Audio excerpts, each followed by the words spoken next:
Ah, c'était pour les Ah oui, on fait Vous chauffer voyez, la semelle. on va faire chauffer la plaque de fonte. Elle va se remettre là-dedans. C'est un mélange de cuivre et laiton qui va bien diffuser la chaleur. Avant d'être des pièces du musée du passé simple, ces objets étaient des ustensiles du présent. Et quand le visiteur parcourt les 6 pièces de cet ancien bûcher d'instituteur, les souvenirs remontent. Ah oui, l'appareil pour les faire à friser. Ça vous rappelle des souvenirs, cet appareil-là? Oh bah oui, j'ai connu ça. Une lentille qu'on mettait devant, puis on faisait du portrait avec aussi. Ça vous rappelle des souvenirs? Oui, j'en ai eu un, ma mère qui m'avait offert ça. Et ça faisait, comme c'est un format des négatifs 6:6, donc c'était très net, très piqué, de la belle photo, quoi.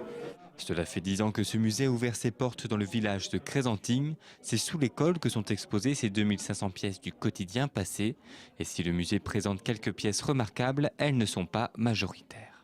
On essaie de rassembler des objets usuels qui auraient au moins 60 ans. 60 ans et plus, bien entendu. Mais c'est surtout dans le but de faire revivre le patrimoine de nos grands-pères ou de nos parents, suivant les différentes générations qui passent au musée. Bonjour, bienvenue au musée.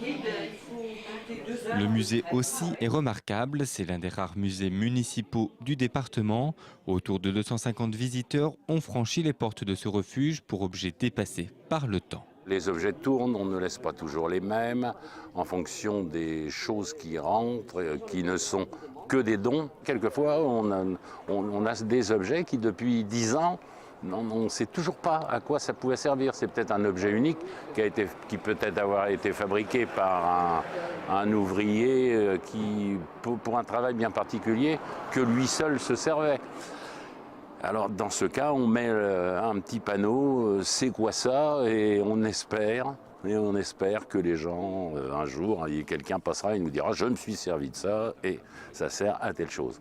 Un travail de mémoire pour les bénévoles qui s'occupent de ce musée.